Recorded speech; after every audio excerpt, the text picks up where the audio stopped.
اعوذ باللہ السمیع العلیم من الشیطان اللعین الرجیم بسم اللہ الرحمن الرحیم الحمد للہ رب العالمین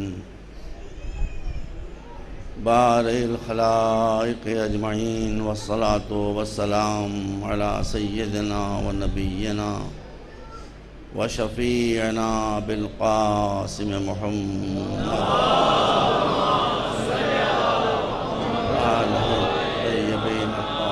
المعصومين الهداة المهديين الذين أذهب الله عنهم الرجس وطهرهم تطهيرا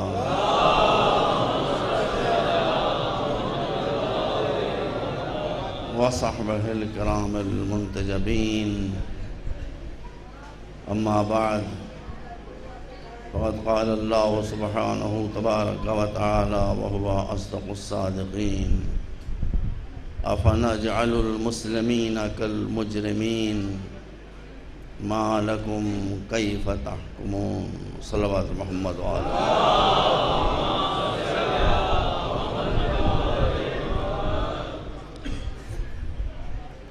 ایک ایسے دور میں جب ملت اسلامیہ ایک طرف غیر مسلم دشمنوں کے نرغے میں ہے اور دوسری طرف آپسی اختلاف اور انتشار نے اس امت محمدی کو کمزور سے کمزور تر بنا دیا ہے۔ ذرا سی بات پر ایک دوسرے کو کافر قرار دے دیا جاتا ہے۔ ہر انسان یہ سمجھتا ہے کہ دنیا کی 1 ارب مسلم آبادی میں فقط وہی مسلم ہے، باقی جتنے ہیں وہ سب کافر ہیں۔ قرآن ہمارے لیے فیصلہ کن حیثیت رکھتا ہے۔ مختلف فرقوں میں ہم تقسیم ہیں، فرقے گروہوں میں تقسیم ہو گئے ہیں، گروہ در گروہ ہم تقسیم ہو گئے ہیں۔ یہ سب اس لیے ہے کہ وہ 2 چیزیں کہ جن سے متمسک ہونے کا رسول نے حکم دیا تھا ان کو ہم نے چھوڑ دیا۔ مسلم بین الفریقین حدیث ہے یہ کہ میں اپنے بعد تم کو بے والی و وارث چھوڑ کر نہیں جا رہا ہوں، نسخہ شفا کے طور پر قرآن کو چھوڑ کر جا رہا ہوں، طبیب کے طور کے اوپر اہل بیت کو چھوڑ کر جا رہا ہوں۔ ان طبیبوں سے اگر وابستہ رہو گے، اس نسخہ شفا سے وابستہ رہو گے تو کوئی مرض تم میں پیدا نہ ہونے پائے گا، مگر ہم نے اسے چھوڑ دیا۔ مجھے بڑی خوشی ہوئی، نجم المصطفیٰ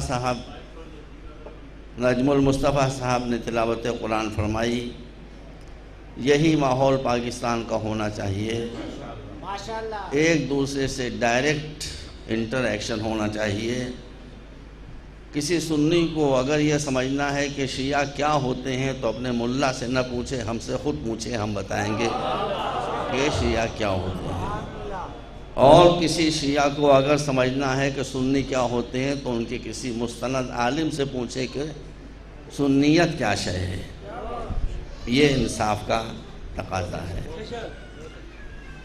اب میں نے عرض کیا کہ ماحول یہ ہے کہ ہر فرقہ دوسرے فرقے کو کافر سے کم سمجھنے پر تیار ہی نہیں ہے۔ ہم یو پی کے لوگ نازک ہوتے ہیں اس لیے کافر کہتے ہیں، پنجاب کے لوگ تگڑے ہوتے ہیں وہ کافر کہتے ہیں۔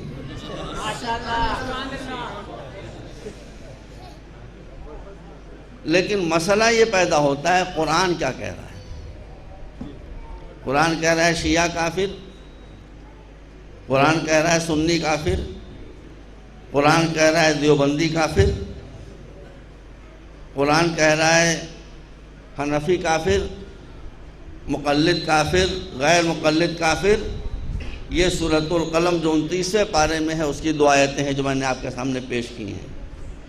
اور جب قرآن کی بات آ جائے تو ہر مسلمان کا سر جھکنا پڑے گا، کو سر جھکانا پڑے گا، چاہے وہ اسلام کے کسی فرقے سے تعلق رکھتا ہو۔ قرآن ہمارے سامنے جو کرائٹیریا اور معیار پیش کر رہا ہے اسلام کا، وہ کیا ہے کہ أَفَنَجْعَلُ الْمُسْلِمِينَ كَالْمُجْرِمِينَ، جو مسلم ہوگا وہ مجرم نہیں ہو سکتا، جو مجرم ہوگا وہ مسلم نہیں ہو سکتا۔ وہ کردار پر بیس کر رہا ہے۔ اگر تم نے کسی کو ناحق قتل کیا ہے تو صبح سے شام تک لا الہ الا اللہ محمد رسول اللہ کی تسبیح پڑھتے رہو، مگر اسلام میں قتل ناحق سے بڑھ کر دوسرا کوئی گناہ نہیں ہے۔ دوسرے تمہیں مسلمان سمجھیں لیکن قرآن تمہیں مجرم سمجھ رہا ہے۔ جب مجرم سمجھتا ہے تو تم مسلم نہیں ہو سکتے۔ تو دو کیٹیگری دیں میرے عزیزوں، ایک گھنٹے میں مجلس ختم ہو جائے گی۔ یہ بات آپ یاد رکھیے کہ بس دو ہی طبقے ہیں اس قرآن کی روح سے، یا مسلم یا مجرم۔ تیسرا کوئی طبقہ قرآن ہم کو نہیں بتاتا۔ میرے عزیزوں، جب میں پہلی مرتبہ پاکستان میں آیا ہوں، بہت زمانہ ہوا، تب میں نے سزا خانے مجلس پڑھی تھی، اور اس کے بعد اب دوبارہ شرف حاصل ہو رہا ہے اس امام بارگاہ میں نام حسین لینے کا۔ مسئلہ یہ ہے کہ امت مسلمہ اتنا زیادہ اختلاف کا شکار کیوں ہے؟ اتنی بات آپ سماعت فرما لیجیے۔ جتنی جہالت بڑھے گی اتنا ہی اختلاف پیدا ہوگا، اور جتنا علم کو فروغ حاصل ہوگا اتنا ہی اختلاف تو ہوگا مگر علمی حدوں تک اختلاف ہوگا۔ قلم کا اختلاف ہوگا، کلاشنکوف کا اختلاف نہیں ہوگا۔ ایک دوسرے کو اپنا نقطہ نظر سمجھائے گا علمی انداز سے، اکیڈمک طریقے سے۔ جہاں علم ہوتا ہے وہاں گولیاں نہیں ہوتی، جہاں گولیاں ہوتی ہیں وہاں علم نہیں ہوتا۔ تو گولیاں چلانے والے چاہے جس فرقے سے تعلق رکھتے ہوں، چاہے شیعہ ہو چاہے سنی ہو، میں تو جو بات اصول کی ہے وہ میں آپ کے سامنے کہہ رہا ہوں۔ گولیاں چلانے والے اس بات کے اعلان کرتے ہیں کہ ہمارے پاس سب کچھ ہو مگر دو چیزیں نہیں ہیں، ایک علم نہیں ہے، ایک اسلام نہیں ہے۔ اس لیے کہ اسلام جان بچانے کے لیے آیا ہے، جان لینے کے لیے نہیں آیا ہے۔ میں پاکستان کے اپنے بھٹکے ہوئے بھائیوں کو بتا دینا چاہتا ہوں کہ اسلام میں جان دینے کی صرف اور صرف ایک ہی موقع پر اجازت ہے۔ سن لیجئے غور سے، اسلام میں جان دینے کی صرف اور صرف ایک ہی موقع پر اجازت ہے کہ جب کسی بے خطا کی جان بچانے کے لیے انسان اپنی جان دے دے۔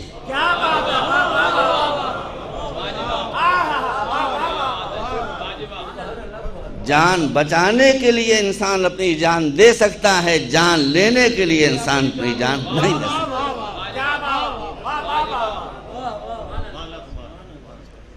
اس لیے میں آج ظاہر ہے کہ یہ شعبان المبارک کا، شعبان المعظم کا مہینہ ہے، اس میں جو ذکر ہونا چاہیے وہ ذکر تو ہوگا ہی، اسی لیے میں نے اس آیت کو پڑھا ہے آپ کے سامنے۔ لیکن اتنی بات عرض کر دوں، بیسک پرابلم آپ کی، جڑ میں جو مصیبت آپ کی ہے وہ ہے علم سے دوری۔ اور ایک بات آپ سمجھ لیجئے کہ جو شخص علم سے دور ہوگا وہ اہل بیت سے قریب نہیں ہو سکتا۔ میں کوئی ایسی بات نہیں کہتا، نہ کہنا چاہتا ہوں جس سے کسی کا دل ٹوٹے۔ یہ حسینیہ ہے، مسجد میں لوگ نماز پڑھنے کے لیے آتے ہیں، خالی مسلمان، چرچ میں لوگ سروس کرنے کے لیے جاتے ہیں، خالی عیسائی، مندر میں پوجا کرنے کے لیے لوگ جاتے ہیں مگر صرف ہندو، مگر یہ دربار حسینی وہ ہے جو ہر ایک کے لیے کھلا ہوا ہے۔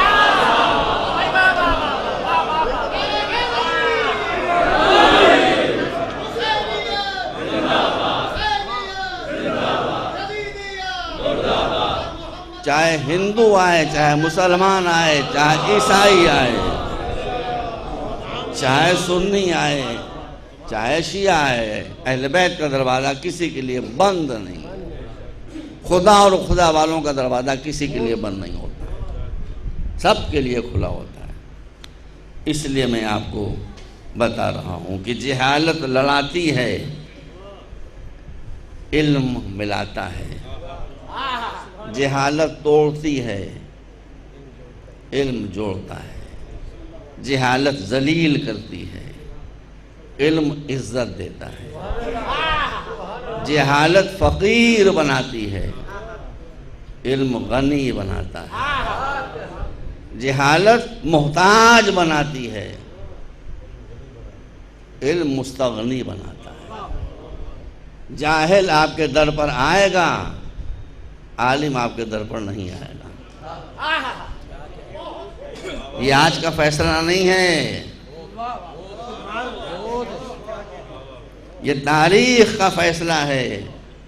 وارث علم نبی یہ کہتا ہوا کبھی نہیں ملے گا کہ اگر فلاں نہ ہوتا تو علی ہلاک ہو جاتا۔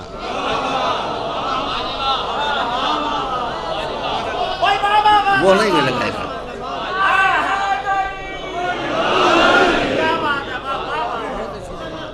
وہ نہیں ملے گا یہ کہتا ہوا۔ دوسرے ملیں گے یہ کہتے ہوئے کہ اگر علی نہ ہوتے تو میں ہلاک ہو جاتا۔ دوسرے یہ کہتے ہوئے ملیں گے کہ اگر علی نہ ہوتے، اللہ مجھے زندہ نہ رکھے اس مشکل کے وقت، میں عربی نہیں پڑھ رہا ہوں، وقت کم ہے، اللہ مجھے اس مشکل کے وقت زندہ نہ رکھے کہ مشکل تو ہو مگر علی نہ ہو۔ ختم ہو گیا قصہ، بات ختم ہو گئی۔ اسی بات کو آپ چاہے یوں کہیں کہ اللہ مجھے اس مشکل کے وقت زندہ نہ رکھے کہ جب مشکل تو ہو اور علی نہ ہو، اور چاہے ہماری زبان میں کہہ دیجئے کہ اللہ مجھے اس مشکل کے وقت زندہ نہ رکھے کہ جس میں مشکل تو ہو مگر مشکل کچا نہ ہو۔ جہالت مشکل میں پھنساتی ہے، علم مشکل کشا ہے، علم مشکلوں کو حل کرتا ہے۔ آپ مجھ سے بعد میں گفتگو فرما سکتے ہیں تاکہ میرے غلط خیالات کی اصلاح ہو جائے۔ لوگ کہتے ہیں کہ نماز سب سے بڑی عبادت ہے، بے شک بہت بڑی عبادت ہے۔ لوگ کہتے ہیں کہ روزہ سب سے بڑی عبادت ہے، بے شک بہت بڑی عبادت ہے۔ لوگ کہتے ہیں کہ حج بہت بڑی عبادت ہے، بے شک بہت بڑی عبادت ہے۔ میں اس کی عبادت ہونے سے انکار نہیں کر رہا ہوں۔ آدمی حالات حاضرہ سے متاثر ہوتا ہے۔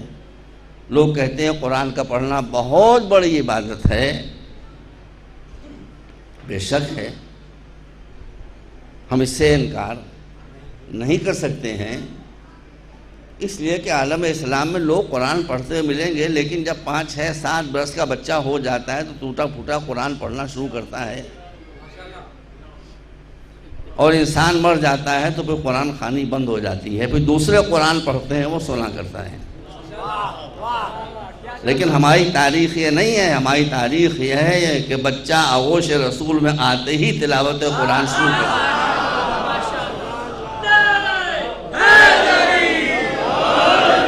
ہماری تاریخ یہ ہے کہ جسم و سر میں جدائی ہو جاتی ہے مگر قرآن و حسین میں جدائی نہیں۔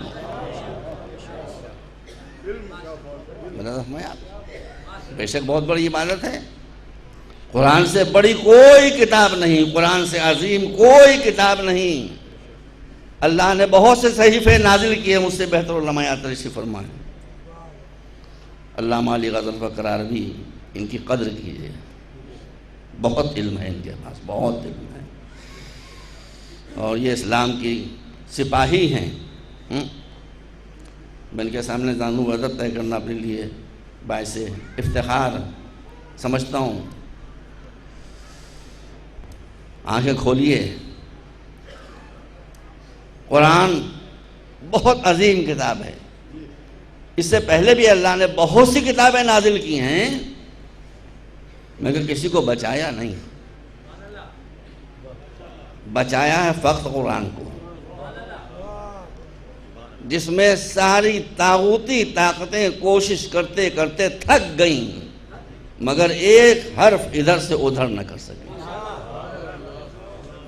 ایک لفظ تبدیل نہ ہو سکا۔ آنکھیں کھولیے، آپ اہل بیت کے ماننے والے ہیں، آج ہی جنگ میں خبر چھپی ہے، کچھ پارسل جا رہے تھے راولپنڈی اسلام آباد سے انگلینڈ، ان پارسلوں میں کیا جا رہا تھا؟ قرآن مجید جا رہا تھا۔ ان پارسلوں میں کیا جا رہا تھا؟ تفہیم القرآن، علامہ مودودی کی مارک و تارارہ تفسیر، اس کی جلدیں جا رہی تھیں، کچھ سنگن لگ گئی تھی پولیس کو۔ ان پارسلوں کو جب کھولا گیا تو یہ دیکھا گیا کہ قرآن کے اوراق کو بیچ سے کاٹ کے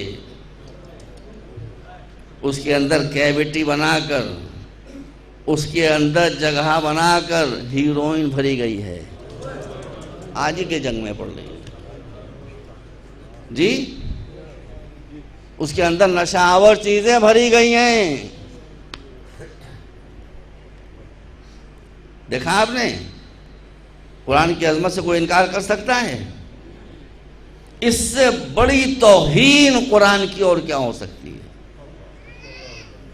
کہ جب قرآن کے اوراق کو بیچ سے کاٹا جائے اور اس کے اندر میری جوانا، ہیروئن، حشیش اور اس طرح کی چیزیں بھری جائیں۔ بس ہم عالم اسلام کو اسی نقطے پر ہوشیار کر دینا چاہتے ہیں، اسی منزل پر ہوشیار کر دینا چاہتے ہیں کہ آج پاکستان میں جو قرآن کے ساتھ ہوا ہے، کل 1400 برس پہلے وہی اسلام کے ساتھ ہوا تھا۔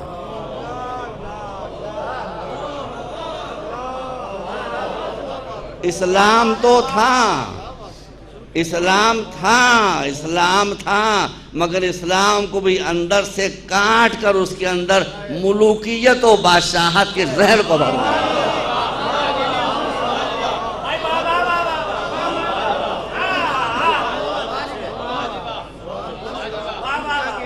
ہمارا ایمان ہے قرآن پر، آپ کا بھی ایمان ہے قرآن پر، مگر ہمیشہ اسلام دین بصارت نہیں ہے، دین بصیرت ہے۔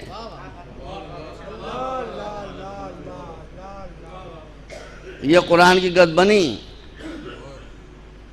اور یہی اسلامی گد بنی۔ اب یہ قرآن اگر چلے گئے ہوں گے تو اب پکڑا ہے پولیس نے،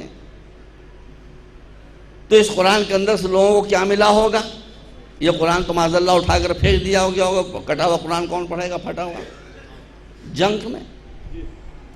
لیکن قرآن کے اوراق کے اندر جو محفوظ کی گئی تھی، حشیش، میری جوانا، ہیروئن، وہ لوگوں کے دل و دماغ میں زہروں کو بھر رہی ہوگی۔ بس ہم بھی یہی کہتے ہیں کہ اسلام کے ساتھ بھی یہی ٹریجڈی ہوئی کہ اسلام کے وجود مقدس کو تراش کر اس کے اندر بادشاہت کو بھر دیا گیا۔ اسی کا نتیجہ ہے کہ جو آج عالم اسلام اس صورتحال سے دوچار ہے۔ عزیزوں، یہ اختلاف جس میں آپ الجھ گئے ہیں، اس کو صرف اور صرف علم مٹا سکتا ہے۔ میں کہہ رہا تھا کہ سب عبادتیں اپنی جگہ پر ہیں، کسی عبادت سے انکار نہیں ہے، لیکن جو افضلیت، جو فضیلت، جو درجہ اسلام نے علم کا قرار دیا ہے، وہ کسی کا قرار نہیں دیا۔ اگر آپ کوئی کہے نمازی، اس کا مطلب نماز پڑھنے والا، جی صائم، اس کا مطلب روزہ رکھنے والا، حاجی،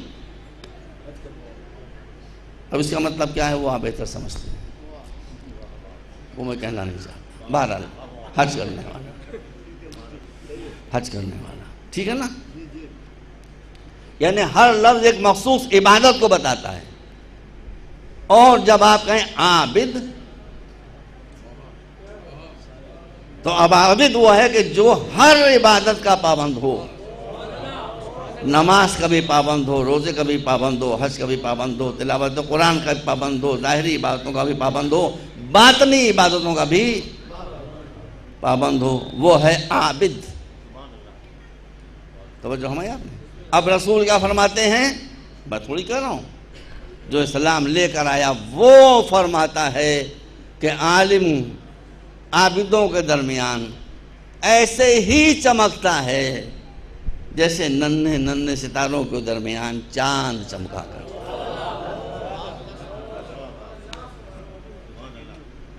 بس سن لیجئے، پھر میں آگے بڑھوں، میں علم کے بغیر تو مجلس میں چلتی ہی نہیں، میں کیا کروں۔ ایک شخص رسول اللہ کے پاس آتا ہونے کے بعد کہتا ہے کہ خدا کے رسول یہ بتائیے کہ میں مرنے والا ہوں، معلوم ہے کہ 4 منٹ کے بعد 3 منٹ بعد مر جاؤں گا، مگر میں اپنے ہوش و حواس میں ہوں، گناہگار ہونے کا احساس ہے، چاہتا ہوں دنیا سے جانے سے پہلے ایسی عبادت کر کے جاؤں کہ جو اللہ کو سب سے زیادہ پسند ہو، تاکہ وہ رحم کھا کر مجھے بخش دے۔ کیا کروں؟ 3 منٹ 4 منٹ باقی ہے مرنے میں، ہوش و حواس میں ہوں، کیا کروں؟ اب رسول اپنی رسالت کی ذمہ داری سمیت کیا فرماتے ہیں؟ نہ نماز، نہ روزہ، کچھ نہیں، نہ سورہ یاسین پڑھیے، سورہ یاسین میں تھوڑی کر رہا ہوں، لیکن وہ فرماتے ہیں اگر ایسی عبادت کرنا چاہتا ہے کہ جو اللہ کو سب سے زیادہ محبوب ہے تو کسی عالم کو بلا لے، کسی علمی مسئلے پر گفتگو کر، اور علمی مسئلے پر گفتگو کرتے کرتے سانس اکھڑ جائے گی تو اللہ تیرے سارے گناہوں کو معاف کر دے گا۔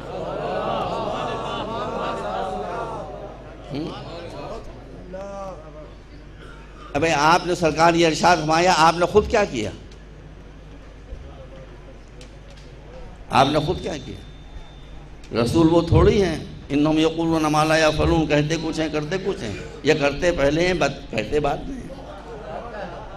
تو ہم کو دیکھنا ہے رسول نے خود کیا کیا۔ اب علماء کرام اہل سنت بھی تشریف فرما ہیں، جب رسول کا وقت آخر آیا، اور میں عربی الفاظ کو ہٹا رہا ہوں وقت کم ہے، فرمایا میرے حبیب کو بلاؤ۔ کیا فرمایا؟ یہ خود کیا ہیں؟ اللہ کے حبیب۔ اب یہ کیا کہتے ہیں؟ میرے حبیب کو بلاؤ، میرے حبیب کو بلاؤ۔ جن کو لوگ حبیب سمجھتے تھے ان کو بلایا گیا، مگر رسول نے کہا نو۔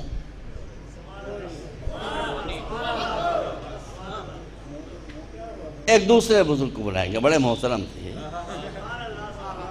لوگوں نے بجا طور پر یہ سمجھا کہ یہ رسول کے حبیب ہوں گے، لوگوں نے یہ سمجھا مگر رسول نے یہ نہیں سمجھا۔ رسول نے فرمایا لا، کسی اور کو لا۔ آخر میں کسی نے کہا کہ یہ علی کو بلا رہے ہیں،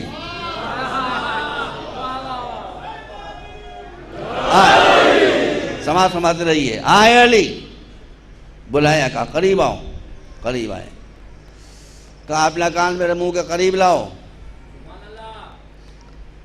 مولا اپنا کان حضور کے دہن اقدس کے قریب لے گئے، چند سیکنڈ کچھ فرماتے رہے۔ جب علی نے اپنا سر اٹھایا تو صحابہ کرام نے پوچھا کوئی خاص وصیت فرمائی؟ کہا نہیں۔ کوئی خاص بات کہی؟ کہا نہیں۔ کہا پھر کیا؟ کہا علمنی رسول اللہ، رسول اللہ نے ان چند سیکنڈوں میں، چند لمحوں میں علم کے 1000 باب تعلیم کر دیے۔ سنتے رہیے گا،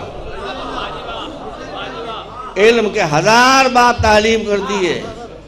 یہ پڑھانے والے کا کمال، اور پڑھنے والے کمال یہ کا فرماتے ہیں کہ انہوں نے چند لمحوں میں 1000 باب علم کے مجھے سکھا دیے، اور میں نے ہر باب سے 1000 باب اور کھول لیے۔ محمد آل محمد پر بلند تر صلوات۔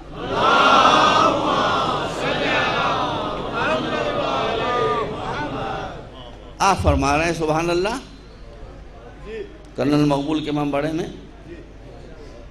اللہ اس امام بارگاہ کو مقبول کرے۔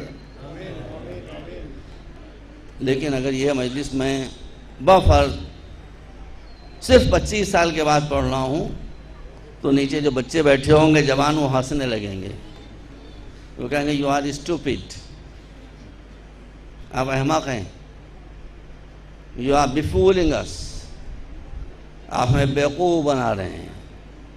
یہ کیسے ممکن ہے کہ چند لمحوں کے اندر،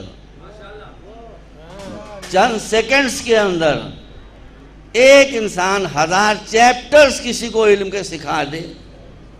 ارے 1000 تک گنتی تو گن نہیں سکتا آدمی، آپ گنیے 1 2 3 4 5 6 7 1000 تک پہنچیے کئی منٹ ہو جائیں گے، اور وہاں چند سیکنڈوں کا معاملہ۔ کیا جواب دوں؟ کیا بتاؤں آپ کو؟ ایک مجلس میں کیا کیا پڑھوں، وقت محدود ہے۔ پکڑ لیجئے سائنس اور ٹیکنالوجی کو، یہ آپ کے دینی مسئلوں کو بھی حل کرتی جائے گی۔ آج کل سی ڈی ڈی وی ڈی کا زمانہ ہے، گھر گھر سی ڈیز پھیلی ہوئی ہیں، گھر گھر ڈی وی ڈیز پھیلی ہوئی ہیں، پنجاب کے دیہاتوں میں بھی پہنچ گئی ہوں گی، اور اس کے اندر ہو جو کچھ بھی وہ مجھے نہیں معلوم، لیکن پہنچ گئی ہیں، جانتے سب ہیں۔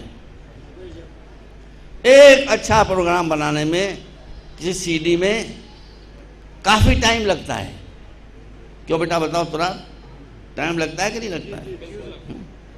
جب ایک ماسٹر کاپی تیار ہو جائے لمبے عرصے میں، اور تم یہ چاہو کہ اس ماسٹر کاپی کو دوسری سی ڈی میں، اب میں سمجھانے کے لیے جو ٹیکنیکل الفاظ ہے وہ استعمال نہیں کر رہا ہوں، وہ میں استعمال نہیں کر رہا ہوں، جان بوجھ کے، معلوم مجھے، لیکن میں استعمال نہیں کر رہا ہوں۔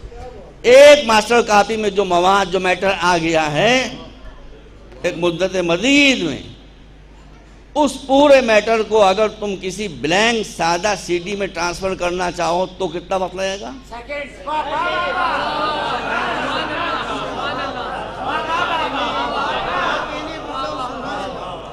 2-3 سیکنڈ کے اندر وہ سارا میٹر دوسری سی ڈی میں ٹرانسفر ہو جائے گا۔ برسوں نہیں لگیں گے، مہینوں نہیں لگیں گے، گھنٹوں نہیں لگیں گے۔ تو بس سمجھ لیجئے کہ وقت آخر رسول کچھ اور نہیں ہو رہا ہے۔ رسالت کی سی ڈی میں، ماسٹر کاپی میں، اللہ نے 23 برس پہ جو علم بھرا تھا وہ امامت کی سی ڈی میں سیکنڈوں میں ٹرانسفر۔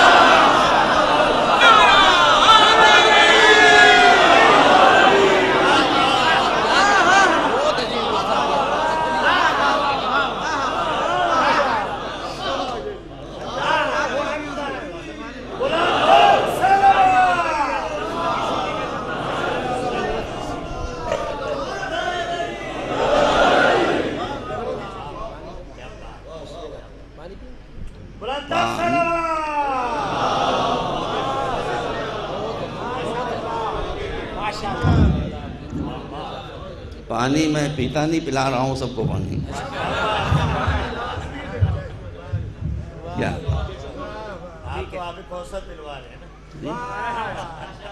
ایک مرتبہ صلوات بھیجیں آپ۔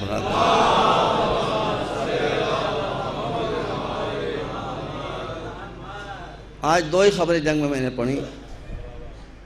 ایک خبر تو یہ پڑھی،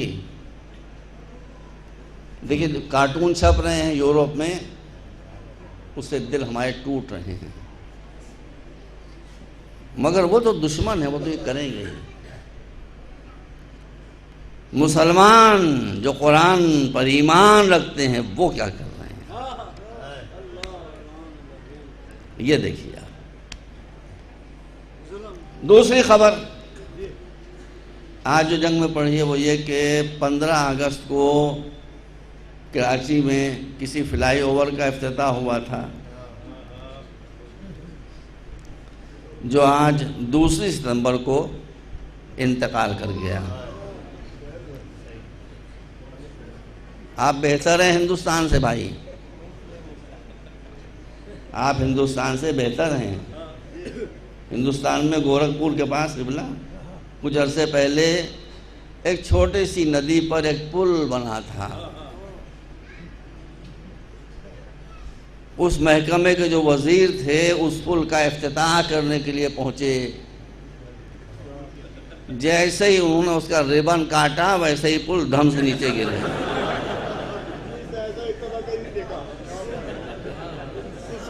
لوگوں نے کہا کہ یہ پل اسی ریبن سے بندھا ہوا تھا.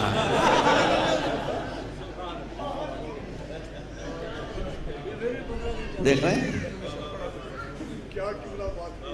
ہم آگے ہیں آپ سے. یہ اتنے دن تو چلا کم سے کم. بس عزیزوں، یہ بات بھی جو میں نے کہی بے مطلب نہیں کہی ہے. پلوں کو دیکھ کر دھوکہ نہ کھا جائیے.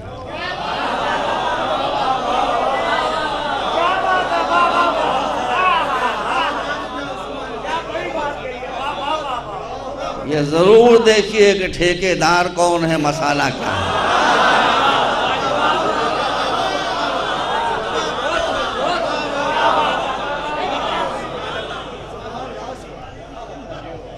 ایک مرتبہ صلوات بھیجیں افراد مولانا.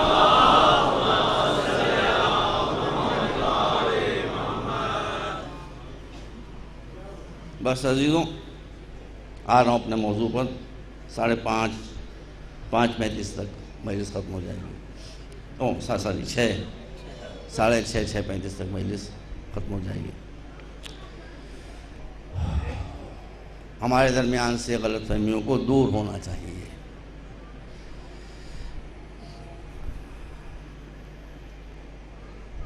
سنی حضرات کے دلوں میں ان کے ملاؤں نے،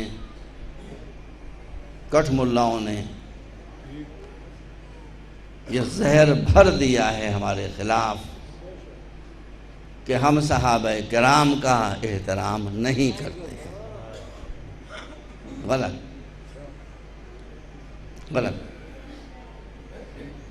ہم صحابہ کرام کا احترام کرتے ہیں.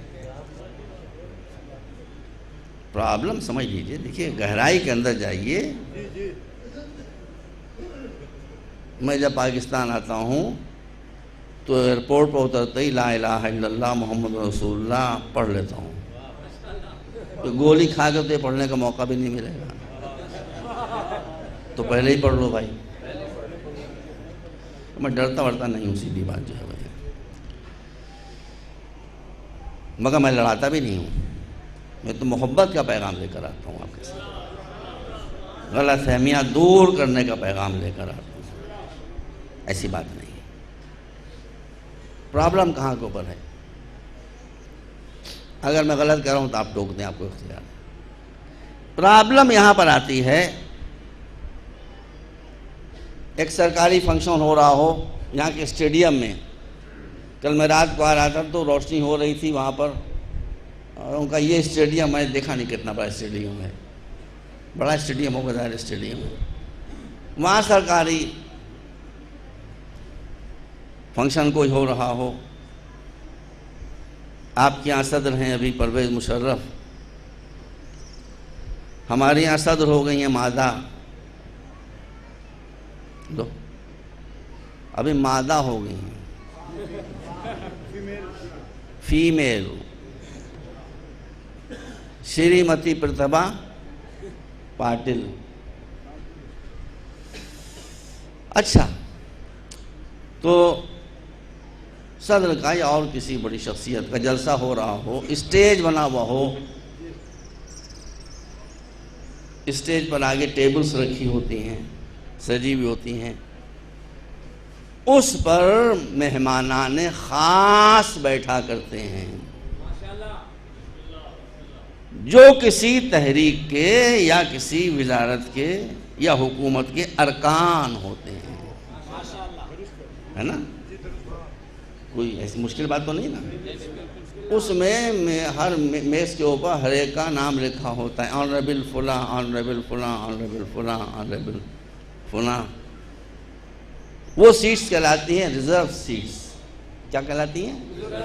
ریزرو سیٹس، محفوظ نشست گاہیں. باقی جو مہمان آئے 2000 4000 5000 وہ بھی ہمارے مہمان ہیں. ہم ان کا بھی اعزاز کرتے ہیں، ہم ان کا بھی احترام کرتے ہیں. ہم ان کو بھی چائے پلائیں گے، ہم ان کو بھی ناشتہ کرائیں گے، ہم ان کا بھی استقبال کریں گے. ہم مجال نہیں کہ ان کی توہین کریں، کبھی نہیں کریں گے.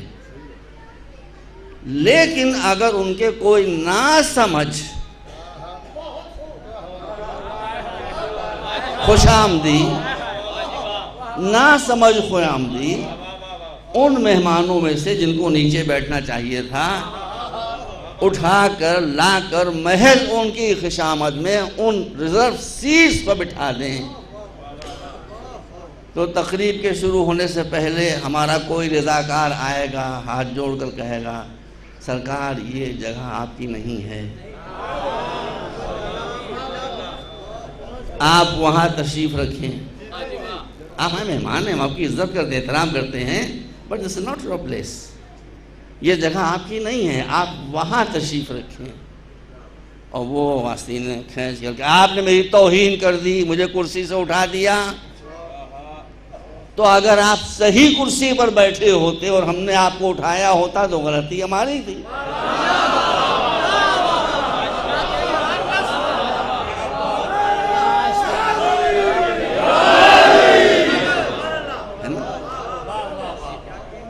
اگر آپ غلط کرسی پر آ کر بیٹھ گئے، بھائی تو ہم مجبور ہیں، وہاں پہ جو ہمارا وہ آئے گا اس کو ہم کہاں بٹھائیں گے؟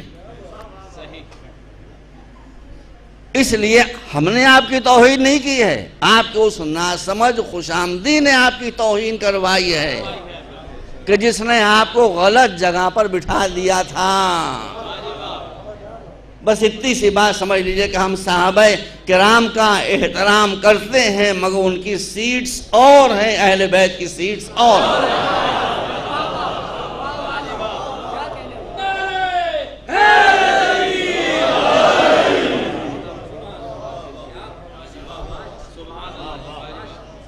ہم کی توہین تھوڑی کرتے ہیں۔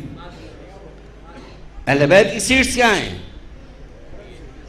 کرسیاں نہیں ہیں اہل بیت کی سیٹس، فرش نہیں ہے اہل بیت کی سیٹ، اہل بیت کی سیٹ ہے۔ اب سارے واقعات آپ کے سنے میں، ہزاروں لاکھوں مجلسیں آپ سنے میں ہیں، میں خالی اشارے کر رہا ہوں۔ اہل بیت جو سیٹس کسی کو نہیں ملی وہ اہل بیت کو ملی ہیں۔ اہل بیت کی سیٹس ہیں، ممبر ہے رسول کی سیٹ، اور رسول ممبر پر تشریف فرما ہے، اور رسول کا زانو ہے حسین کی سیٹ۔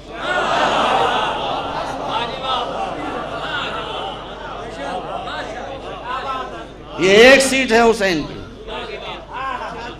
رسول نماز پڑھ رہے ہیں،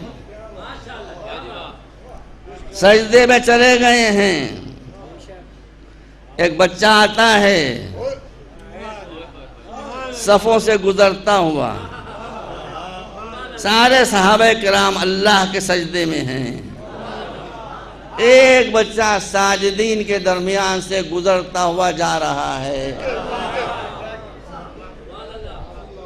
اور جا کر اپنے نانا کی پشت پر بیٹھ جاتا ہے۔ اگر یہ سیٹ حسین کی نہ ہوتی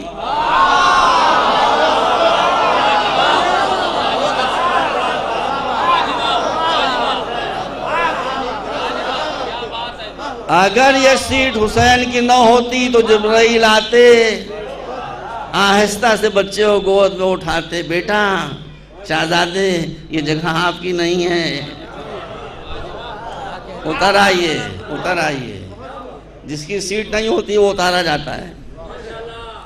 جبرائیل چلے، سجدہ اللہ کا ہے، آنے کے بعد رسول کے ہاتھوں پر ہاتھ رکھ دیا۔ خدا کے رسول یہ نماز آپ کی ہے یا میری؟ اللہ فرماتا ہے یہ اللہ کی ہے۔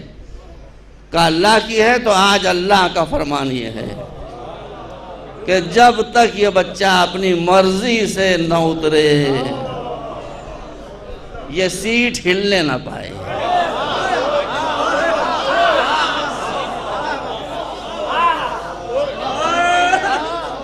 یہ سیٹ ہلنے نہ پائے۔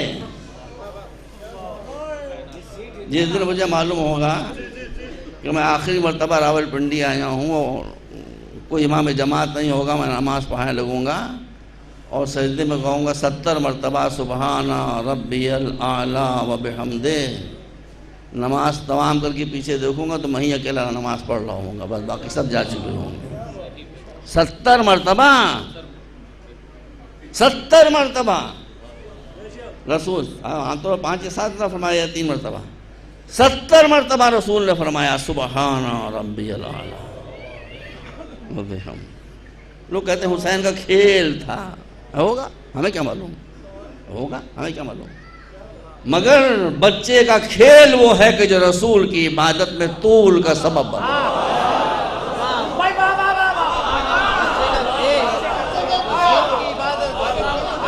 کھیل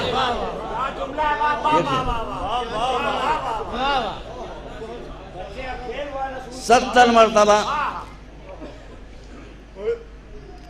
علماء کرام ماشاءاللہ، اللہ سب کو سلامت رکھ کے تشریف فرمائے ہیں۔ آپ ان سے پوچھئے کہ سجدے میں تسبیح کتنی مرتبہ ہونا چاہیے؟ سبحان ربی الاعلی وبحمدہ، کم سے کم 1 مرتبہ، کم سے کم 1 مرتبہ، زیادہ سے زیادہ کی بھی لمٹ معین ہے، آپ کی مرضی پر نہیں چھوڑا گیا ہے، زیادہ سے زیادہ 70 مرتبہ، 71 مرتبہ آپ نہیں کہہ سکتے، 71 مرتبہ 72 مرتبہ آپ نہیں، 70 مرتبہ بس، کم سے کم 1 مرتبہ، زیادہ سے زیادہ 70 مرتبہ۔ 70 مرتبہ جب رسول نے کہا حسین پور سے اتر آئے۔ اب 2 ہی صورتیں ہو سکتی ہیں، یا تو یہ سمجھیے کہ بچپنے میں بھی 2-2.5 سال کی عمر میں بھی بچہ جانتا تھا کہ تسبیح زیادہ سے زیادہ کتنی مرتبہ کہی جا سکتی ہے، اور جیسے ہی وہ تعداد پوری ہوئی بچہ اتر آیا،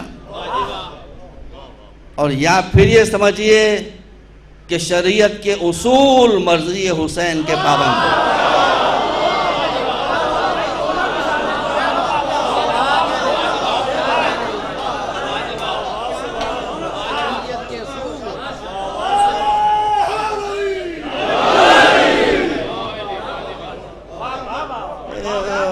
واقعہ ہے، سچا واقعہ ہے، جھوٹا واقعہ میں نہیں پڑھ رہا ہوں، کہیں میں نے پڑھا تھا، بہت زمانہ ہو گیا، تو کسی نے کہا تھا آپ لوگ تو پھانس کی باز بنا دیتے ہیں، اور وہ بچوں کا کھیل تھا، بچوں گھوڑے بیٹھنے کا شوق ہوتا ہے، حسین بچہ تھے، آئے اور گھوڑا سمجھ کے وہ پیٹ کو وہ بیٹھ گئے، اور اسی کا آپ نے پورا افسانہ بنا دیا۔ اچھا بھائی، آپ یقین مانیے کہ میرے ساتھ بھی یہ واقعہ ہو چکا ہے۔ آج جو بچہ میرا جوان ہے ماشاءاللہ، یہ 2-2.5 برس کا تھا، بھائی بالکل سچ واقعہ ہے۔ میں نماز پڑھ رہا تھا، میں سجدے میں گیا، وہ میری پیٹھ پہ آ کے بیٹھ گیا۔ یہ بچہ، اس بچے کا نام حسین نہیں ہے، اس بچے کا نام کلب حسین ہے۔ تو میں نے سجدے میں یوں کرنا شروع کیا کہ یہ پہلے ہی سمجھ لے معاملہ کچھ گڑبڑ ہو رہا ہے، اتر گیا۔ نماز ختم کرنے بعد میں نے کان پکڑا، میں نے کہا یہ گھوڑا گدھا نہیں ہے، یہ اللہ کا سجدہ ہے، آج تو کیا ہے، آئندہ مت کرنا ہے ایسا۔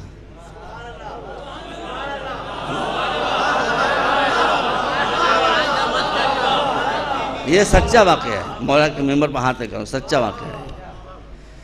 اس کا مطلب ہے کہ بچہ اگر بچپنے کے تقاضے سے سجدے کے عالم میں کسی بزرگ کو دیکھ کے گھوڑا سمجھ کے اس کی پیٹھ پہ آ جاتا ہے، تو پڑھنے والا نماز کا بعد میں اس کو تنبیہ کرتا ہے کہ آئندہ ایسا نہ کرنا۔ کوئی صاحب دکھا دیا کہ رسول نے حسین کو تنبیہ کی ہو،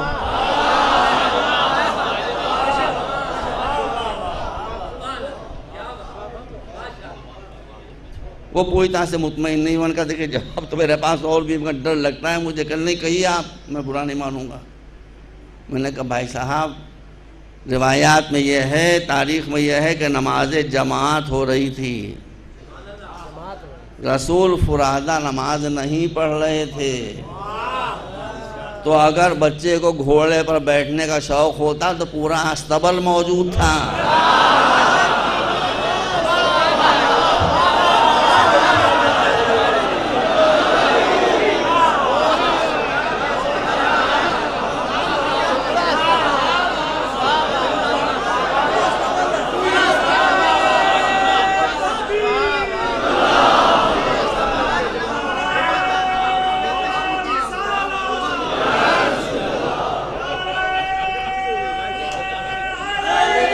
اللہ مطلب یہ کہ بچہ سمجھدار تھا، گھوڑے ووڑے کا مسئلہ نہیں تھا، حسین اپنی عظمت دکھا رہے تھے کہ میرا نانا جو اللہ کا رسول ہے، جب تک میں اپنی مرضی سے پشت سے نہیں اتروں گا، یہ اللہ کے سجدے سے سر نہیں اٹھائے گا۔ یہ حسین کی سیٹ ہے، یہ ہے حسین کی سیٹ۔ اب وقت گزر رہا ہے اور مجھے بھی کچھ اور عرض کرنا ہے۔ بت شکنی کے موقع کے اوپر علی کی سیٹ کہاں ہے؟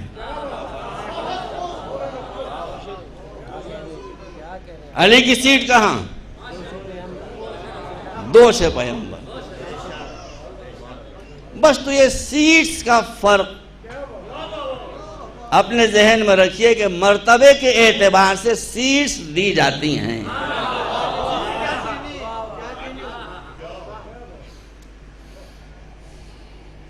ایک مرتبہ صلوات بھیجیں آپ راہ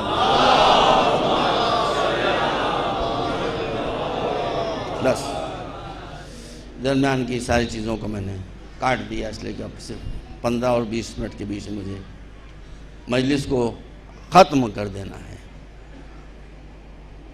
تو میرے بھائی بات یہاں چلی تھی کہ علم، ایجوکیشن، نالج، یہ کلچر پھیلائیے،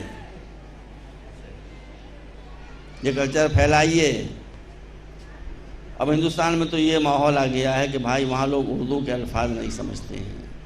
دیکھیے علماء کا میں جو کفش بردار ہوں، کٹھ ملاؤں سے مجھے چڑ ہے، اس لیے کہ اس امت کی پرابلم یہی کٹھ ملا ہیں۔ ایک مثال آپ کو دے دوں قبلہ کعبہ، میرے پاس وہ ڈاکومنٹ موجود ہیں، چاند کے مسئلے پر ہر سال جو ہنگامہ ہوتا ہے وہ آپ کو معلوم ہے۔ گزشتہ سال سعودی عرب میں 22 اکتوبر کو چاند دیکھ لیا گیا، 22 اکتوبر کو چاند دیکھ لیا گیا، چونکہ ان لوگوں کو چاند دیکھنے کا شوق بہت ہے۔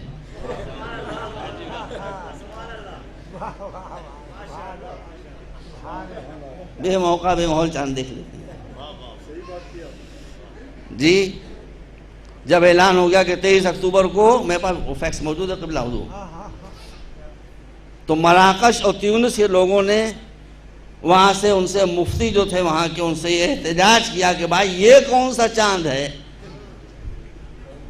کہ جو سعودی عرب میں دکھائی دے گیا 22 اکتوبر کو، ہم آپ سے ہزاروں میل مغرب میں بیٹھے ہوئے ہیں، ہمیں نہیں دکھائی دیا۔ قبلہ کعبہ میں بھیج دوں آپ کو، وہ بہت لطیف چیز ہے جی۔ ابھی مشرق میں چاند ہوگا تو مغرب میں تو چاند ہو ہی جائے گا، ہزاروں میل تمہارے مغرب میں ہم بیٹھے ہیں، ہمیں نہیں دکھائی دیا بھائی، اس کو آپ کو کیسے دکھائی دے گیا؟ اللہ، قربان، صدقے، نثار، استفقہ فی الدین کے۔ انہوں نے فرمایا، جواب دیا انہوں نے کہ قرآن و سنت میں یہ کہیں نہیں لکھا ہوا ہے کہ ایک مرتبہ چاند دکھائی دینے کے بعد دوبارہ غائب نہیں ہو سکتا۔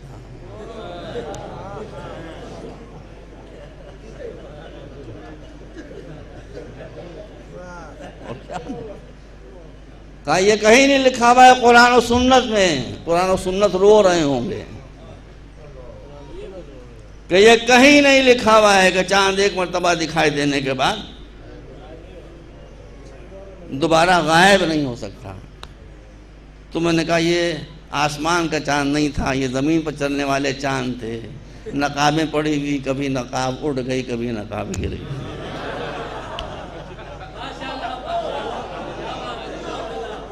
یہ وہ لوگ ہیں جن کے ہاتھ میں اسلام کے جہاز کے پتوار ہیں، یہ کھیل رہے ہیں اسلامی کشتی، کہاں لے جائیں گے یہ لوگ، سمجھ میں؟ بس برادر عزیز، تو یہ مہینہ شعبان المعظم کا ہے، مجھے بہت افسوس ہے، بہت کم رہ گیا ہے۔ یہ زمان ایک مہینہ وہ ہے شعبان کا جس میں یہ ایسا مہینہ مبارک کہ اس میں جہاں تک میرا حافظہ ساتھ دے رہا ہے کوئی غم نہیں ہے، خوشیاں ہی خوشیاں ہیں۔ خوشیاں ہی خوشیاں، خوشیاں ہی خوشیاں، خوشیاں ہی خوشیاں۔ اور اسی میں سب سے بڑی خوشی یہ ہے کہ وہ امام پیدا ہوا، کہ جو آج بھی زندہ ہے۔ وقت ہی ختم ہو گیا، میں کیا کروں؟ لوگ کہتے ہیں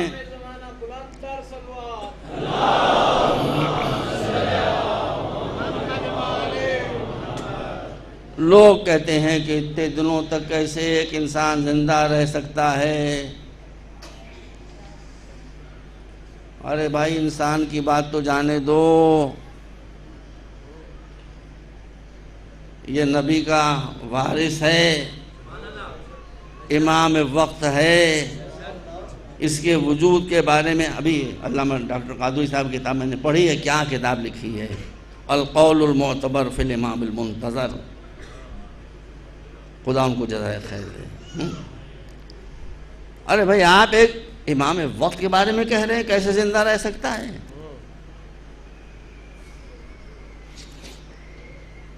اللہ نے تو کتے کو زندہ رکھا،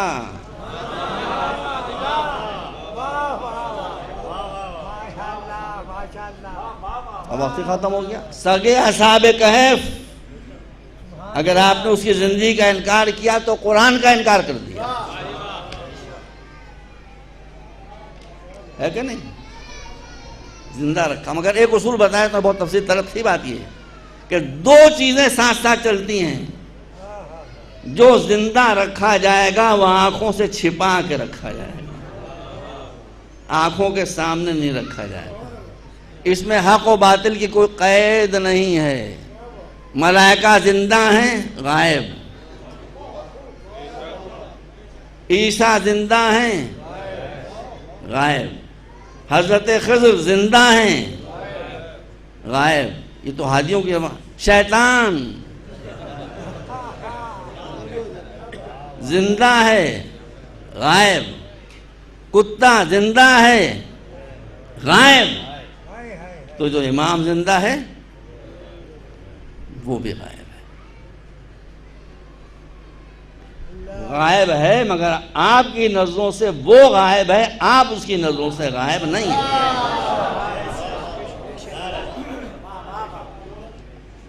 آپ اس کی نظروں سے غائب نہیں ہیں۔ بھئی ایک بات عرض کر دوں، پتہ نہیں آپ کو دعا تشریف فرمائی ہیں، اور بھی ہو سکتا ہے ہمارے دیار لکھنؤ کچھ لوگ بیٹھے ہوں۔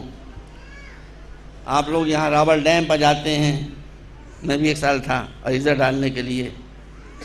ہمارے یہاں ایک ندی ہے گومتی، ہم لوگ وہاں عریضہ ڈالنے کے لیے جاتے ہیں۔ اسی کے پاس وہ مسجد ہے ٹیلے والی، مشہور، آپ کو یاد ہوگا، وہ دوسرے حضرات کی مسجد ہے۔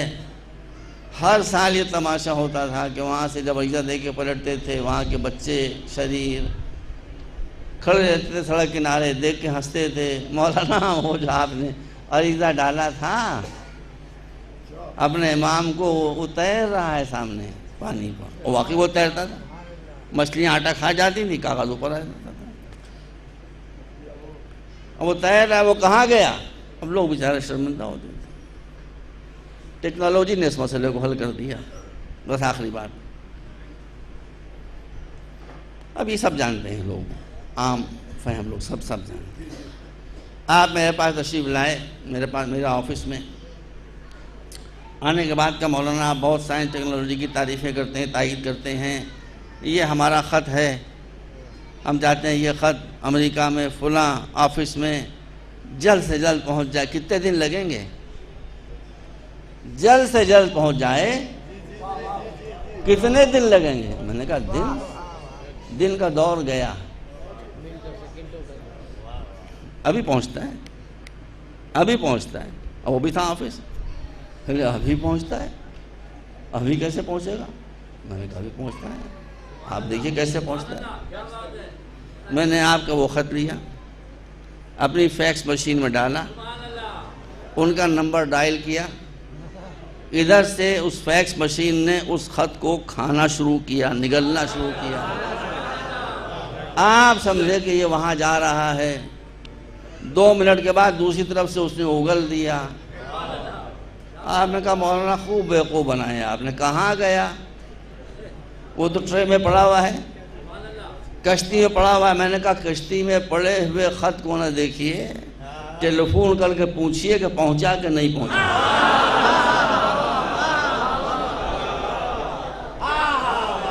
آپ نے ٹیلی فون کیا, خط پہنچ گیا آپ تک؟ جی خط پہنچ گیا, تعمیر ارشاد ہو رہی ہے. غور کیا آپ نے؟ تو جب مجھ سے کسی نے کہا تو میں نے عرض کیا کہ جس طرح سے ہم اپنا خط ڈالتے ہیں اور وہ نکل کر سامنے ٹرے میں آ جاتا ہے, مگر میسج وہاں کنوے ہو جاتا ہے, پیغام وہاں پہنچ جاتا ہے. اسی طرح سے پانی کی سطح پر تیرتے ہوئے عریضے کو نہ دیکھیے, روحانی فیکس نے اپنا کام کر لیا. یہ میسج امام تک پہنچ گیا. پہنچا یا نہیں پہنچا اس کا ثبوت کاغذ سے نہیں ہوگا, اس کا ثبوت اس سے ہوگا کہ جو مانگا ہے وہ پورا ہو رہا ہے کہ نہیں. اگر پورا ہو جائے تو سمجھیے کہ میسج وہاں پر پہنچ گیا. بس اسی امام کا ہم انتظار کر رہے ہیں. افنجعل المسلمین کالمجرمین, جہاں سے بات کو میں نے شروع کیا تھا وہیں پر لا کر ختم کر رہا ہوں. قرآن کے اعتبار سے جو کرمنل ہوگا وہ مسلمان نہیں ہوگا, جو مسلم ہوگا وہ کرمنل نہیں ہوگا. چھوٹے چھوٹے گناہوں کی بات الگ ہے, وہ کرمنل نہیں ہے, ہو جاتی ہے. لیکن کرمنل, قاتل اگر یہ سمجھے کہ وہ مسلمان ہے, میں دیکھ کسی فرقے کا نام نہیں لے رہا ہوں, بے خطا انسان قتل کرنے والا اگر اپنے کو مسلمان سمجھ رہا ہے تو اس کا اسلام ملا کے اوپر ہے, مولا پر نہیں ہے. شراب کے قدے پہ قدے چلانے والا اگر اپنے کو مسلمان سمجھ رہا ہے وہ کرمنل ہے, مسلمان نہیں. رشوتوں کے انبار لینے والا, رشوتوں پر رشوتیں لے لے کر اگر اپنے کو مسلمان سمجھ رہا ہے تو قرآن اس کو مسلمان ماننے کے لیے تیار نہیں ہے. بس مجلس ختم ہو گئی. یہ لائن مجھے ملی ہے کربلا سے. کربلا نہ ہوتی تو یہ لائن مجھے میری عقل میں نہیں آ سکتی تھی. اس لیے کربلا کی جنگ یہودیوں سے نہیں ہو رہی تھی, کربلا کی جنگ کرسچن سے نہیں ہو رہی تھی, کربلا کی جنگ بت پرستوں سے نہیں ہو رہی تھی, کربلا کی جنگ داڑھی والوں سے ہو رہی تھی, کربلا کی جنگ نماز پڑھنے والوں سے ہو رہی تھی, کربلا کی جنگ روزہ رکھنے والوں سے ہو رہی تھی, کربلا کی جنگ اذان دینے والوں سے ہو رہی تھی. مگر یہ اذان دینے والے کون تھے, یہ نماز پڑھنے والے کون تھے, یہ روزہ رکھنے والے کون تھے, یہ روزے دار بھی تھے, یہ نمازی بھی تھے, یہ داڑھی رکھنے والے بھی تھے, یہ حاجی بھی تھے, but they all were criminals. یہ سب کرمنلز تھے, یہ سب مجرم تھے. جو 6 مہینے کے بچے پر ترس نہ کھائے وہ مجرم نہیں ہے تو کون ہے؟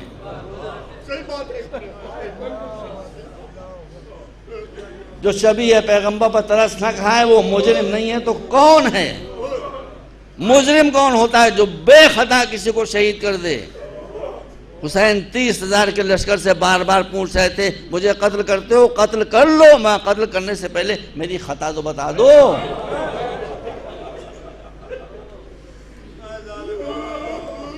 اور وہ 30,000 کا لشکر سر جھکائے ہوئے حسین کی بے گناہی کا اقرار کر رہا تھا. بے گناہ کو کون قتل کرے گا؟ مجرم.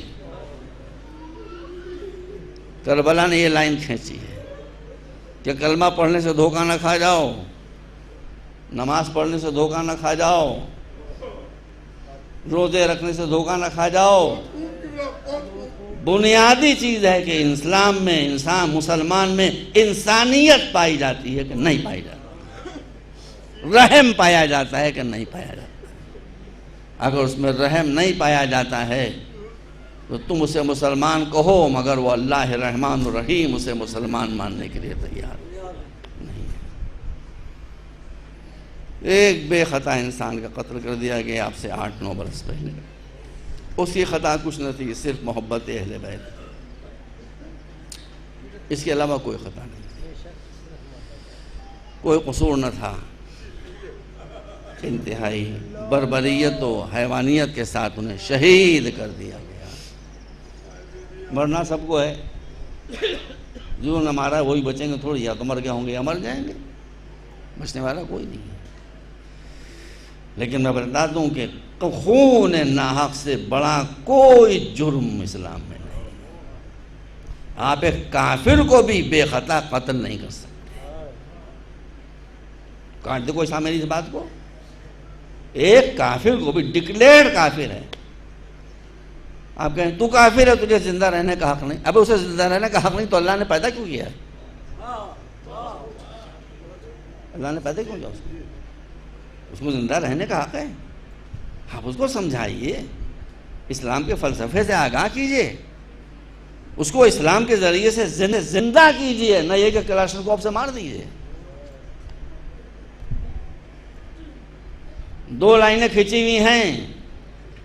میں سارے مسلمان بھائیوں کو ہاتھ جوڑ کر سمجھا رہا ہوں، خدا کے لیے میری بات کو مان لیں.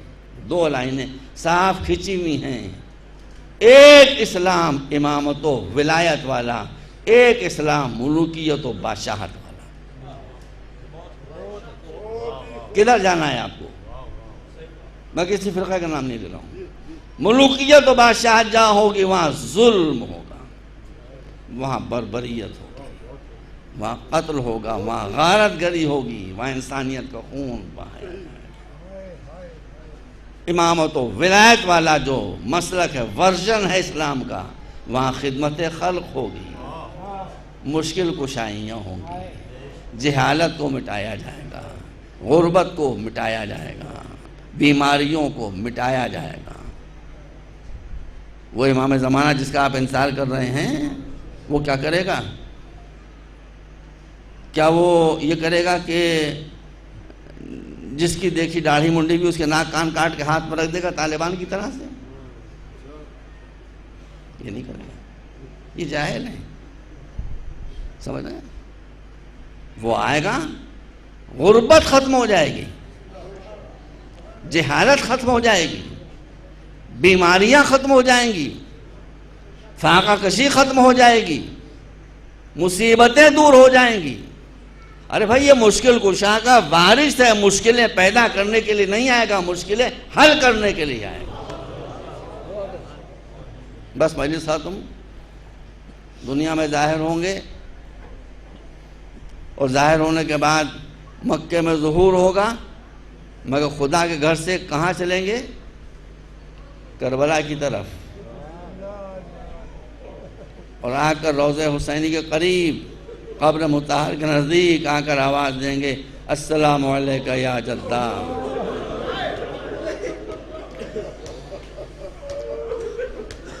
اے جد مظلوم، اے کربلا کے شہید، آپ پر سلام، آپ پر سلام. جواب سلام میں حسین مرثیہ پڑھیں گے. ہم سلام کرتے ہیں، جواب ضرور دیتے ہیں، لیکن ہم سنتے نہیں. جب وارث سلام کرے گا تو جواب دیں گے، بیٹا وعلیک السلام، یا ولدی یا بنیا، اے میرے بیٹے تجھ پر میرا سلام. میں قبر کی منزل سے تیرے لشکر کو دیکھ رہا ہوں، تیری شان و شوکت کو دیکھ رہا ہوں. اے میرے لال، کربلا میں اگر یہ لشکر موجود ہوتا، اے میرے لال، کربلا میں اگر یہ لشکر موجود ہوتا تو میرا علی اکبر سینے پر برسی لگا. اے میرے لال، کربلا میں اگر یہ لشکر موجود ہوتا تو میرے بھائی عباس کے شانے نہ کٹتے. اے میرے لال، اگر یہ لشکر کربلا کے میدان میں موجود ہوتا تو میرے یتیم بھتیجے کی لاش پامال نہ ہوتی. اے میرے لال، کربلا کے میدان میں اگر یہ لشکر موجود ہوتا تو ایک 6 مہینے کا بچہ میری گود میں خون اگل اگل کر ختم نہ ہوتا. اب اس کے بعد کہوں اور کیا کہیں گے؟ اس کے بعد یہ بھی فرمائیں گے کہ میرے لال کربلا کے میدان میں اگر یہ لشکر موجود ہوتا تو خیموں میں آگ نہ لگتی، اے میرے لال کربلا میں لشکر موجود ہوتا تو زینب کے سر سے چادر نہ چھلتی، میری بچی سکینہ تماچے نہ کھاتی۔ دار مجلس ختم ہو گئی، ساری مصیبتیں کربلا کی ایک طرف اور علی کی بیٹی کی سر سے چادر کچھ ایک، بس ایک جملہ مجلس ختم، ایک جملہ مجلس ختم۔ کون سا وقت ہے؟ حسین شہید ہو گئے، غور سے سنیے ایک ایک لفظ، مجلس ختم ہو رہی ہے۔ حسین شہید ہو گئے، علی اکبر شہید ہو گئے، قاسم شہید ہو گئے، حسین کی لاش پامال ہو گئی۔ یہ ساری خبریں سید سجاد کو ایک ساتھ ملی۔ جب خیموں سے دھواں اٹھ رہا تھا اور پھوپھی شانہ ہلا ہلا کر کہہ رہی تھی بیٹا آنکھ کھولو، اِنَّا لِلَّهِ وَإِنَّا إِلَيْهِ رَاجِعُونَ، فرماتی ہیں، یہ نہیں کہتی کہ حسین شہید ہو گئے، ہماری جانیں قربان ہو جائیں ہماری شہزادی پر، فرماتی ہیں بیٹا آنکھ کھولو آنکھ کھولو آنکھ کھولو، اب تم امام وقت ہو۔ بتا دیا کہ بابا شہید ہو گیا، اب تم امام وقت ہو، اب تم امام وقت ہو۔ بیٹا امام وقت سے پہلا مسئلہ کیا پوچھا جا رہا ہے؟ کسی امام وقت سے اللہ شاہد یہ مسئلہ نہیں پوچھا گیا۔ پہلا مسئلہ امام وقت سے امام کی پھوپھی یہ پوچھ رہی ہے کہ بیٹا خیموں میں آگ لگی ہوئی ہے، یہ بتاؤ اب شریعت کا حکم کیا ہے؟ خیموں میں جل کر مر جائیں یا خیموں کے باہر نکلیں؟ مجلس ختم ہو گئی۔ پھوپھی کہہ رہی ہے بیٹا بتاؤ خیموں میں آگ لگی ہے، جل کے مر جائیں یا گھر کے باہر نکلیں؟ سید سجاد کچھ نہیں پوچھتے بابا کا کیا ہوا، کچھ نہیں پوچھتے، فرماتے ہیں تو چادر چھن چکی تھا، فرماتے ہیں پھوپھی وہ سب تو ٹھیک ہے، بابا شہید ہو گیا مجھے پتا چل گیا، خیموں میں آگ لگی ہے وہ میں اپنی آنکھوں سے دیکھ رہا ہوں، مگر پھوپھی یہ بتائیے کہ آپ کے سر کی چادر کہاں جل رہی؟ زینب نے کہا بیٹا علی کی بیٹی اب اس کے سر پر چادر موجود نہیں ہے، لینوں نے میرے سر سے چادر چھین لی، وَسَيَعْلَمُ الَّذِينَ ظَلَمُوا أَيَّ مُنْقَلَبٍ يَنْقَلِبُونَ اللهم اغفر للمؤمنين والمسلمين والمسلمات الأحياء منهم والأموات.